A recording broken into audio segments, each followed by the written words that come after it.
Melania, you in danger, girl. You know that friend that you had got deported? Well, she out of ICE custody, and apparently she on your neck.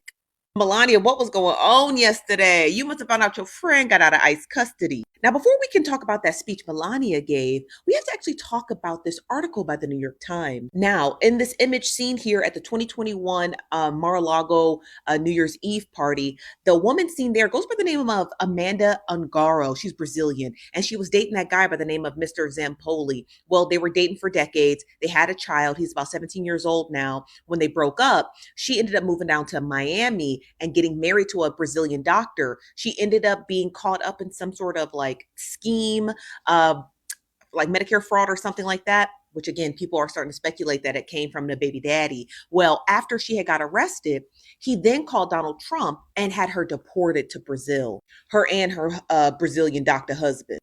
And then he took custody of their 17-year-old son. The son asked to go to Brazil with his mom, but then was in Brazil, was like, oh, I'd rather come back to the States. So now he's with the dad. Now let's talk about what that has got to do with Melania. Apparently, that girl has been on a crusade because she is an Epstein victim. She stated that she had flew into the United States at 17 years old, on the Lolita Express, child, and she stated that that's when she had met Melania, and then Melania had then got introduced to Mr. Zampoli or whatever you say his name. She dated him, and then she turned around and dated Donald Trump, referring to Melania. Yes, honey, they was all dating, if that makes sense. Melania was dating Zampoli, then she turned around and dated Donald Trump. That's how they met. Okay. Now let's fast forward to Melania's little weird speech she gave trying to separate herself from the Epstein files, right? Apparently, Amanda Ungaro is out of ICE custody. And these are the tweets that she's been putting out since that speech. She said, hello, Melania. I was around you for 20 years, and you know I was inside ICE. And you know what hurts after all this time? I stay close to your family, your mother and your father, not because of you, but because of them. At events and everything else. So shut your mouth when speaking about me because I will expose everything I know. And that's what brings us to Melania's speech. Melania must have got word that she got out of ICE custody. That's what I think. I think Melania found out, oh, she out of ICE custody. Let me go ahead and separate myself before my best friend say something. Now, other people are speculating that Melania did this speech to separate herself from Donald Trump. Who knows at this point? But I think it has more to do with Amanda getting out of ICE custody. That's what I think it was. And Melania not helping her. But yes, child, this is a mess. Melania, you a mess. And you should have never helped them put your friend in ICE custody. That was foul. I don't believe Melania Trump has credibility for anything. That's what makes this so bizarre. You know, that she's some advocate for children or an advocate for Christmas or an advocate for America. But in a normal world, I wish we could take the first lady at her word and say, okay, she's calling for a full investigation. But we know that Todd Blanche is now at the helm of this investigation. He controls all of the files. Who's Todd Blanche? Todd Blanche is the guy that went to prison, met with Ghislaine. She made assurances to him, such assurances that made him feel safe enough that now she's in a cream puff prison with a puppy. And nobody even talks about the well-being of this puppy, but I think about it all the time. And it did look like Melania was trying to get out ahead of something, didn't it? That's the thing. My immediate thing is what's about to drop.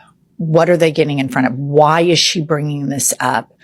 Why is the wife of the man who's mentioned over 1 million times in the Epstein files, why is she bringing this up? The first instinct is always some form of self-preservation when people do something like this.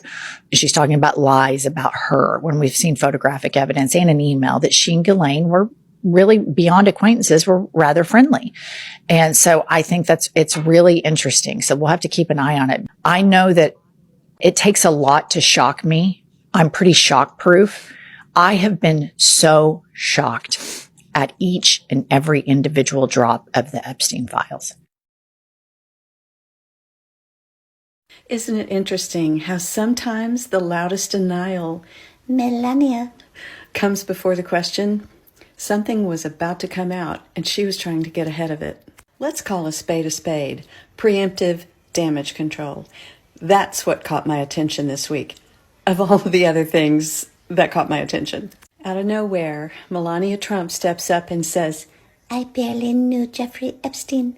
No one had asked. No breaking headline forced it. It just appeared.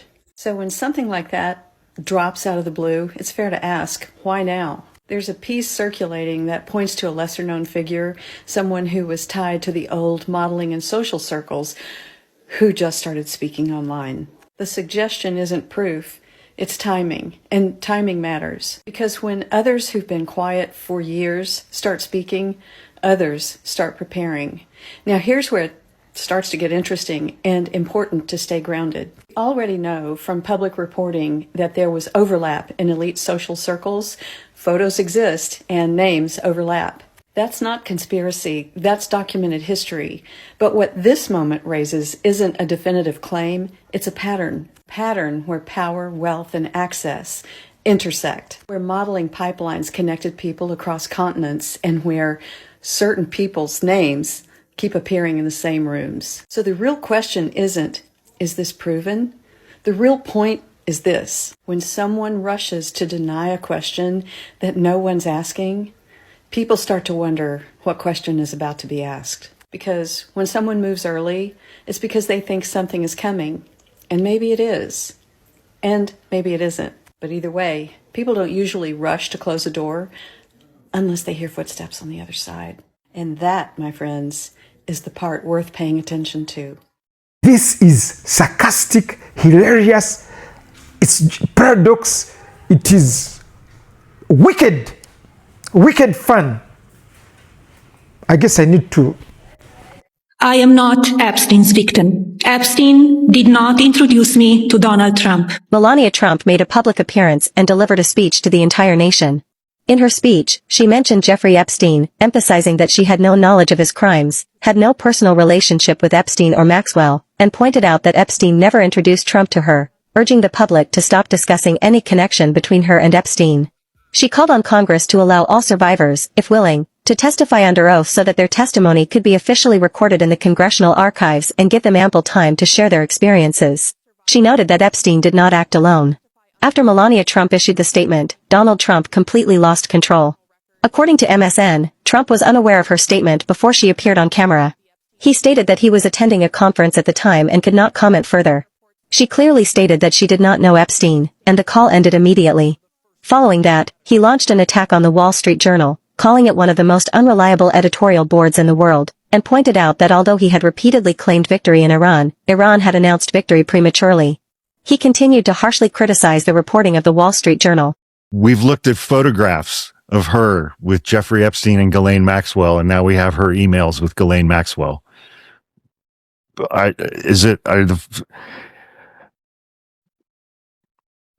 the false smears that people have said that Melania, was an escort? We've all seen naked photos of her, nude photos that she went to photo shoots to be photographed naked. Those photographs were published in magazines. Naked photographs of the First Lady. What false smears is she talking about? And entities looking to cause damage to my good name, to gain financially and climb politically, must stop. My attorneys and I have fought these unfounded and baseless lies with success and will continue to maintain my sound reputation without hesitation. That's interesting. Now I have a question as to whether or not Melania Trump has actually filed any defamation lawsuits against anyone who has said mean things or untrue things about her. Because if any lawsuits have been filed, then presumably there would have been some discovery and perhaps some depositions. I hope some reporters will follow up on that. No! Don't worry, Melania. Todd Blanche is on the case. Running, and she just posted now on X detailing all of that and saying that they had all the medical licenses and that this was targeted to have her arrested. And she said that the authorities never shut down that spa that supposedly was operating fraudulently. She talks about how Paolo Zampoli, her former partner and father of her son, took the opportunity of her arrest to have her deportation expedited, as he is a representative for the United States government under Trump. Amanda Ungaro's interview for CNN was moved to Tuesday. We shall see if this interview even happens or ever sees the light of day, because this is semi blowing up. There's a lot more information that's coming out. This is the article that was released, and you can find this article on Twitter, formerly known as Twitter, now X, right there. You can find this information. You could read the whole article. I'm going to sum it up for you. Pretty much, Amanda is giving her side of the story, not really mentioning Melania. Now, there's speculation that the information that she did, that it got scrubbed from the interview, mentioning anything about Melania. So it's pretty much just about Paolo Zampoli and Amanda Ungaro and how she ended up being deported. And she's giving her side of the story, that her med spa was legal. There was no reason for her to be arrested. Once Paolo Zampoli found out that she was arrested, he made sure to go to the head of ICE to get her detained. She was held at a detention center for 3.5 months before she got deported. So yeah, she was sitting there stern for a while, not being able to see her son. Plus, she just got married, and she states that Paolo was angry, that she was moving on and she was happy with her life. I mean, that's not too far-fetched. Paolo, in and of itself, this situation that happened with him, New York, it's hard to read it. It's really, really hard to read it. And she did everything. She went to the police. She reported it. They did a kit for the UN. And she states that this incident happened in New York, not Amanda. It happened after a United Nations gala or something with the United Nations. This administration uses its power. They weaponize their power. He weaponized his power to get her deported. We see how Trump weaponizes his power, right? Right now, we're seeing it. The Strait of Hormuz not opening. We're in this war with Iran. We don't know why. Us American people, we're tired of it. It's going to be the middle class, working people that are going to end up paying for this war. Our gas prices are going to skyrocket. It's the beginning of summer. I live in the Northeast. It was cold. We all want to get out. We want to travel. We're not millionaires and billionaires. We don't have private jets, so we have to take private planes. We don't want our airline tickets to skyrocket. It's our quality of life. Weaponize their power and weaponize it against women and situations, and it's not okay. The whole Epstein of it all and what the First Lady knew, we would not be talking about this once again had she not gone to the podium and said she is not a victim and knew nothing about Jeffrey Epstein. Well, this just opened up a whole new can of worms. Try to dig, but the more I dig, this Paolo Zampoli, who was just touring with JD Vance, he met Amanda when she was 17. They had a child together. Even though they weren't married, he called her his wife in interviews. So that's why we were concerned. It wasn't get your facts straight. They called each other husband and wife. They did. They had a common law marriage, technically in some states, but then she got legally married to a Brazilian doctor. But this is the article right here. And you can read it and you can find it on X, formerly known as Twitter. And the CNN interview, if it ever sees the light of day, or if it ever happens, will be airing on Tuesday. And apparently there's going to be more information on a podcast. I'll give that information. But right now I'm kind of like, okay, let's see. But this is the article. Okay. Here's the article. Not mentioning Melania at all. It was scrubbed, allegedly. Thank you so much for following. If you watched all the way to the end, drop a pink heart. Cue the next Epstein distraction as Epstein came back in the news with Amanda Ungaro this week and her allegations against Melania, Trump, Epstein, and the whole Trump administration. And she's vowing to release everything, and she has been starting to do that, and she is going on CNN tomorrow on Monday. She's supposed to have an interview released today on El Pais. So guys, stuff is going to start coming out about this, and Trump pivoted back to Iran. No deal. No peace deal. It really comes down to two main things. After Vance is returned to the United States from Pakistan after over 20 hours of meeting with Iran to negotiate a peace deal, and the Strait of Hormuz remains closed. That's the big thing. Secondly, Trump says Iran is unwilling to give up its nuclear ambitions. Then Trump moves to make what is probably the worst decision you can make in this entire conflict, because this is going to send oil and gas prices soaring higher than we even saw before. And he's saying the United States Navy is now going to blockade the Strait of Hormuz, along with Iran, basically. So how is this going to work? This is going to lead to more conflict going forward. It sounds like we're going to be back at war with Iran soon, and just as all this bombshell Amanda Ungaro information is coming out.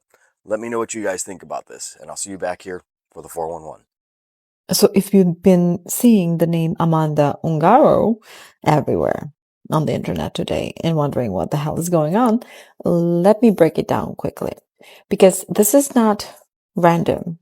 And this is not just the internet drama, okay? Amanda Ungaro just went on a full public rampage online, calling out Donald Trump, threatening exposure, and basically saying, I know things. And I'm not staying quiet anymore. Now, here's where it gets interesting.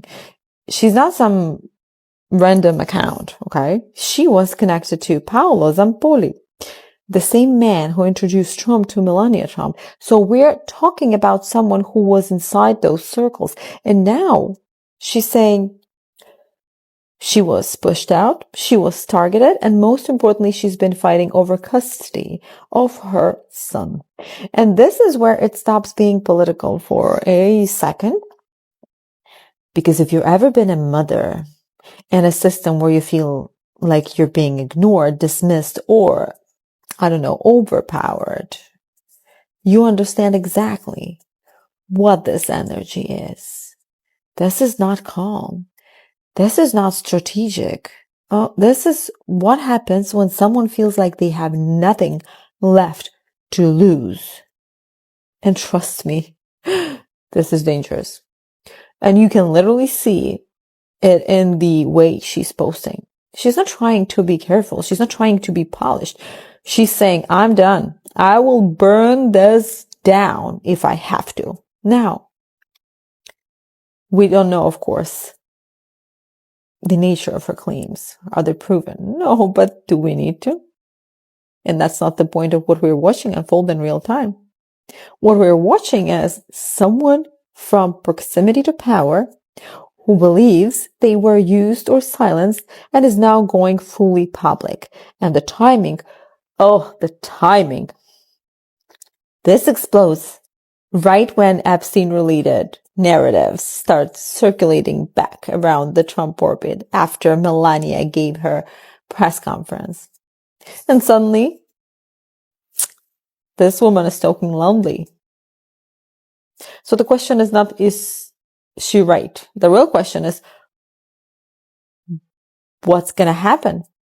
And what does she actually have? And will they find a way to silence her? So a mother who feels like someone tried to take her child away. That's war, you guys. That's war. Bitch, I don't play. I'm petty and I'm known to throw shade.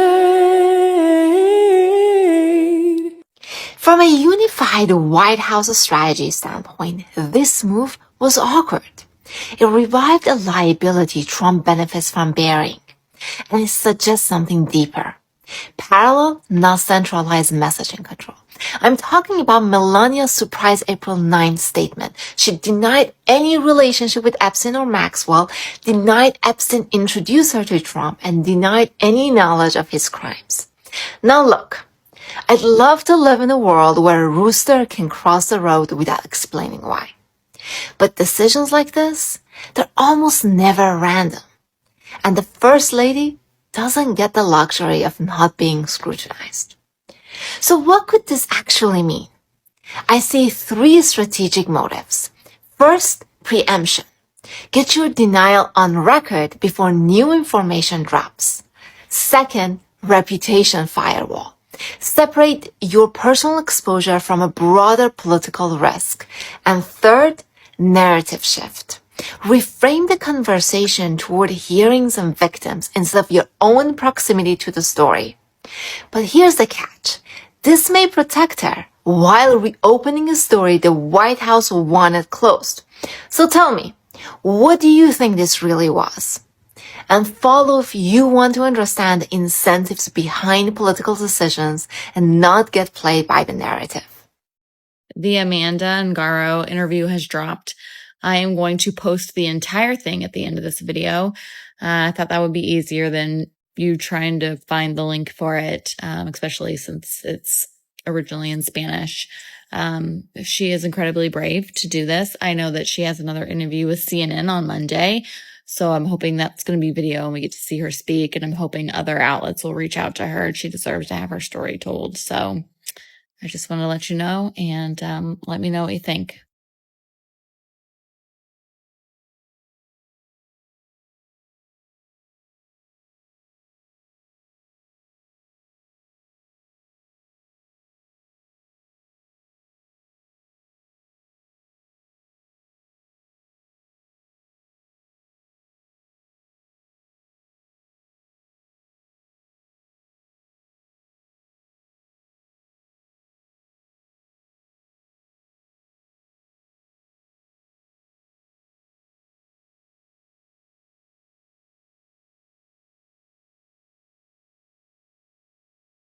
When I first heard about this Amanda Ungaro, long time, 20-year friendship with Melania, they were models together, and she came over here on Epstein's plane when she was 15 or 16 years old, got signed by a modeling agency, which ended up being owned by the guy that she was going to spend the next 20 years with.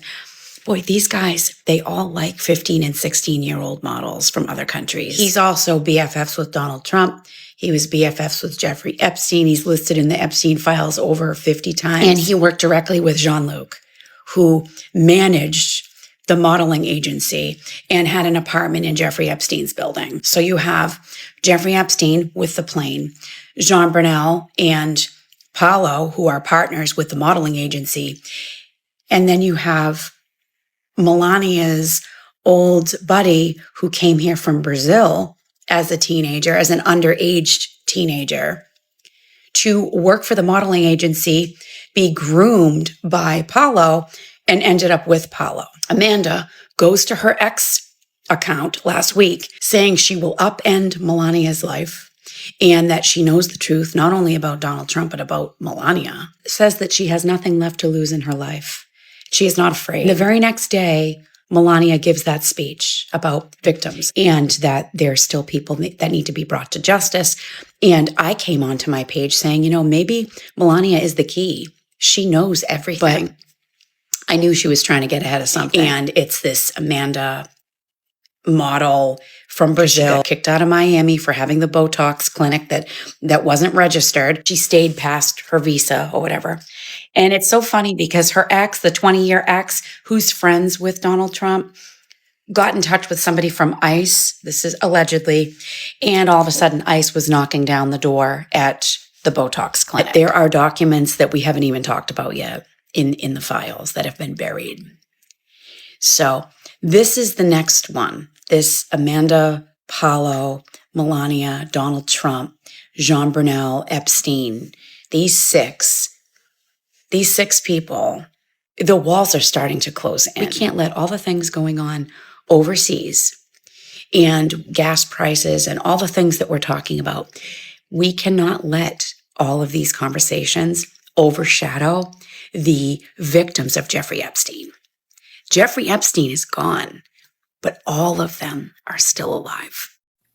A few days ago, we learned the name Amanda Ungaro. She started trending because she started talking to and threatening Melania Trump. She went over to the Twitter and she was like, look, I have been knowing you for 20 years. I know all of the tea. And then all of a sudden, Melania goes and does this press conference where she's like, I do not know this Jeffrey Epstein. I not a victim. I am not a victim. So she had this press conference where she denied even knowing Jeffrey Epstein or Maxwell. I do not know them. So here was Amanda over on the Twitter. This is where she was talking to Melatonin right here, saying, "Hello, Melatonin. I was around you for 20 years. You knew I was inside ICE, and you know what hurts after all this time. I stayed close to your family, your mother and your father, not because of you, but because of them at events and everything else. So shut your mouth when speaking about me, because I will expose everything I know." So here's the headline from El Paz. It says, Amanda Ungaro, from sharing soirees with the Trumps to being deported by ICE. The former Brazilian model and ex-ambassador to the United Nations speaks in an interview about her expulsion from the United States, which she attributes to maneuvers by her former partner, and about a flight on Epstein's plane. All right, here's the article. It says, after spending nearly half her life in the United States, 41-year-old Brazilian Amanda Ungaro was deported from the country last October. She endured 3 hellish months in a detention center until she was expelled, like more than 600,000 immigrants since Donald Trump returned to the White House in January 2025, and set out to carry the largest deportation in history. All right, this is not in order. This is towards the middle, and I just want to say this first. So she was with Paolo Zampoli, and she was with this man. She got with him when she was a teenager, and this is one of the main reasons why she did not become a citizen, because he was dangling that over her head, and basically it sounds like she was a hostage in this relationship. So like I said, this is towards the middle of the article. Ungaro regrets not having left Zampoli sooner and not having reported him. I was living at the mercy of a sick psychopath who abused me psychologically, sexually, and physically. I asked many people for help. No one ever helped me, but I couldn't leave without my son, and he would not sign the authorization, she says. So just keep all of that in mind as I'm reading through this article. Now I'm going to read the rest of this in order.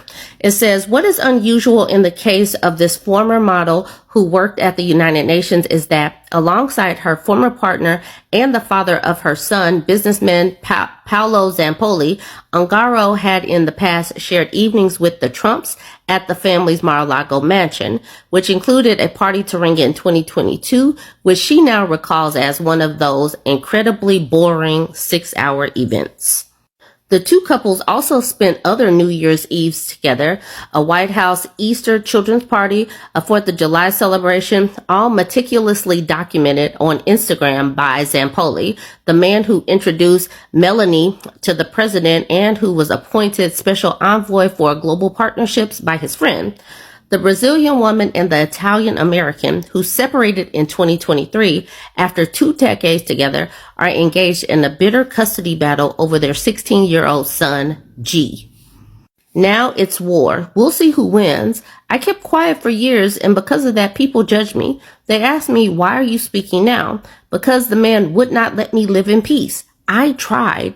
I left the relationship with nothing, left my son at boarding school, and went to work. Ungaro said last Tuesday in an interview at her new home, a penthouse in Rio de Janeiro. It was not enough to destroy me during 20 years of the relationship. He wanted to destroy me again when I started a new life, when I got married. This man said, look, you gonna leave me, but you about to lose the life that you thought you were going to have. He wanted to destroy her in the relationship and for her future. That is what Amanda is saying. Ungaro left New York and Washington behind. Having settled in Aventura, Florida with her husband, everything fell apart last June. 10 police officers stormed into our home, arrested me, and took my son to the police station, she says. She and her husband, a Brazilian doctor, were arrested and charged with fraud at a cosmetic clinic following an anonymous tip. She denies the charges, emphasizing that her deportation from the United States prevented her from defending herself. She insists that the truth will come to light. They put me in a cell with child murderers, me, who has no criminal record. I was terrified, she recalls. When Zampoli learned that his ex-girlfriend was being held in custody, he contacted a senior official at the U.S. Immigration and Customs Enforcement so that she would remain jailed and be deported, thereby allowing him to secure custody of their son that he had so long sought, according to the New York Times. ICE complied with his request. Zampoli, reached by phone by El Paz, denies any wrongdoing. Deportation. Handcuffed at the hands and feet, she was transferred to an immigration detention center in Miami, where she spent 3.5 months in complete horror. Her husband, who had a green card permanent residency permit, was released. I volunteered to scrub the floors at 6 a.m. so I wouldn't go crazy. I spent the whole day crying. I read the Bible from beginning to end, she says. She helped others, sharing with them her phone credit to make calls. She claims that there were detainees with residency permits, an octogenarian handcuffed in a wheelchair, and a young woman who had just lost a baby and had to wait a long time to receive medical care. To proceed with the deportation, she was taken to Louisiana. It was a hall with more than 120 people. The floor was wet. There were no windows. 4 days without seeing the sun. I came out infested with lice, she recounts. She landed in Brazil wearing the prison uniform with nothing, not even a cell phone. I spent a month depressed in a room. Ungaro regrets not having left Zampoli sooner and not having reported him. I was living at the mercy of a sick psychopath who abused me psychologically, sexually, and physically. I asked many people for help. No one ever helped me, but I couldn't leave without my son, and he would not sign the authorization. Zampoli denies the allegations. I made her an alternate ambassador. We were invited to the White House. What kind of abuse is that? We had a telenovela-style relationship, a very toxic one, he said. Ungaro had left her hometown of Londrina, Brazil, at the age of 13 to become a model. She traveled extensively: Sao Paulo, Milan, Germany, Japan, South Korea. At first, her mother accompanied her, but soon she struck out on her own and set her sights on making it big in New York. A flight with Epstein. In 2002, when she had not yet turned 17, she flew from Paris to New York on the Lolita Express, the private plane of the convicted sex offender Jeffrey Epstein. My agent told me, "We're going with a couple of friends, a private jet just for us." There were around 30 very young women there, 14, 15, 16 years old. I just want to remind us all that 14, 15, and 16, those are girls, not women. Artist said, I said, "What is this?" And he replied, "Don't worry." That is how she recalls a trip she first revealed to the Brazilian newspaper O Globo. Ungaro claims that she didn't interact with anyone on the flight except to greet the host, Epstein and Ghislaine Maxwell, his accomplice, who is currently serving a sentence for ex-trafficking. "Amanda, let me introduce you to Jeffrey," her agent said. He came over and asked, "Where are you from? How old are you? Which modeling agency do you work for?" And he introduced me to Ghislaine. She claims she never saw Epstein again. He was found dead in his cell in 2019. The same fate befell the modeling agent who put Ungaro on that plane, Jean-Luc Brunel, who was arrested in connection with the Epstein case and died in a Parisian prison in 2022. That is not suspicious at all, is it? All right, I'm going to make a part 2. I'm going to stop this one here and start back over with the United Nations. We were kind of all hoping for a bombshell, right? Like, we were waiting for this video to come out so we could say, hey, this is it. It didn't really feel like that to me. So this is my breakdown of what she said. She said she flew on Jeffrey Epstein's plane as a minor and saw other underage girls there, and that she later moved in social circles connected to Trump through her ex. But she didn't do what we were all hoping for.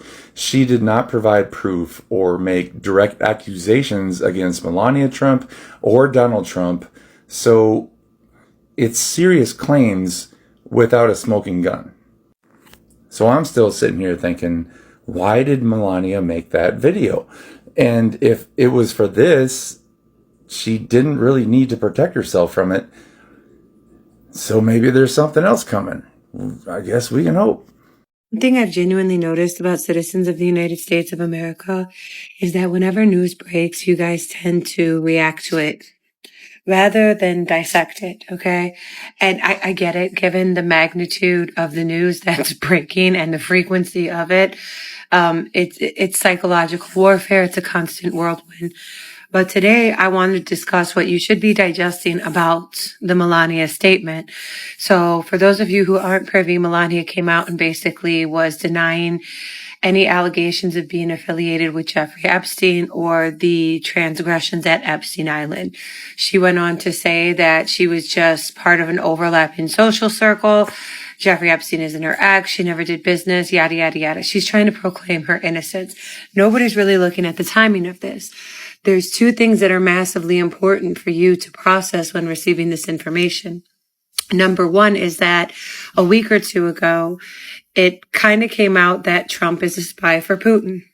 We've always kind of suspected this all along, but recently France fed President Donald Trump some information that was false to see how quickly it would get back to Putin, and it was almost instantaneous, which is part of the reason that the EU is not only cutting him out of airspace, but they're not allying with him. They're not doing business. People are actually looking to leave the United Nations. It's serious, right? The President of the United States has been compromised. Another thing that recently happened was articles of impeachment were introduced for high crimes, and the high crime being murder. You have to understand that they are going to use the Epstein files to prosecute Trump in this impeachment, because in doing so, when a guilty plea of a high crime is entered, his entire cabinet is also removed under those articles of impeachment. It's a long process, but it's the most effective and necessary road for the United States of America to take. She's trying to get ahead of what's to come. She has intel information from Russia. I've always said she's not actually his wife. She's his handler. Okay. And we know that she's probably got some insider information. She knows what's to come. She's not stupid. She's going to get ahead of it. She needs an out. And that's what you're seeing right now. You are watching in real time the entire Trump regime and administration crumble in front of the world. And it's going to get really ugly, and they're going to turn on each other because they're all snakes in the fucking grass, and that's what they do. It is going to be some next level shit that's going to come out in the coming weeks. So buckle up, because we're going to witness the fall sooner than we think. Amanda Ungaro.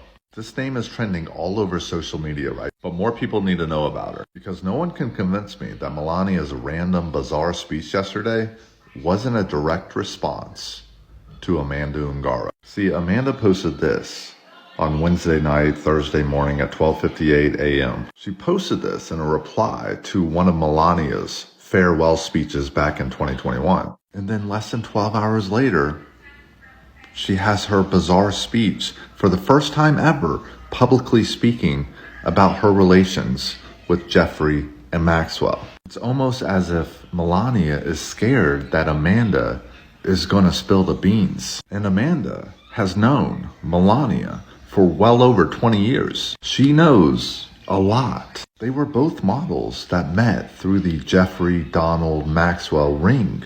Amanda met her husband through Donald. Amanda's husband is great friends with Donald.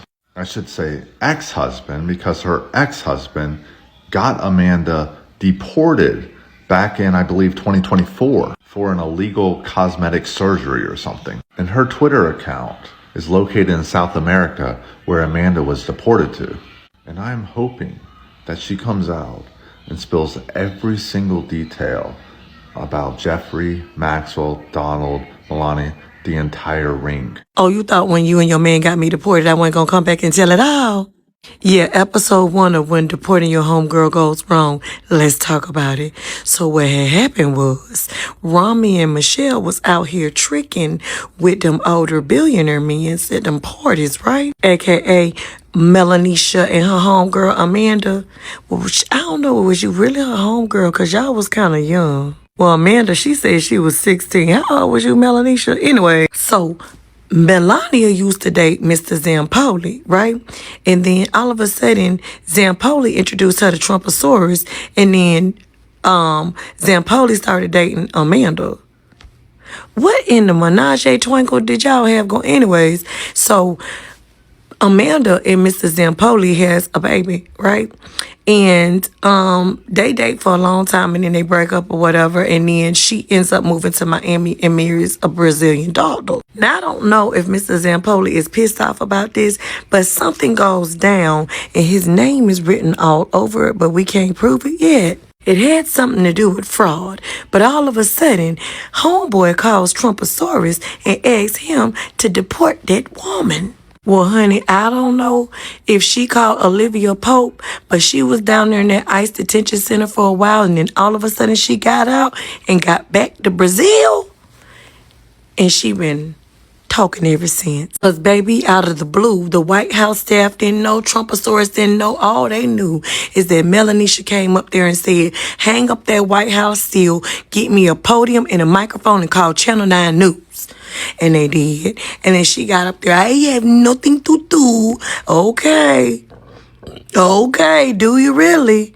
Because a hit dog will holler, and your friend said, you sound like you're saying, bow, wow, wow. Put a dog in the comments if you made it this far. Child,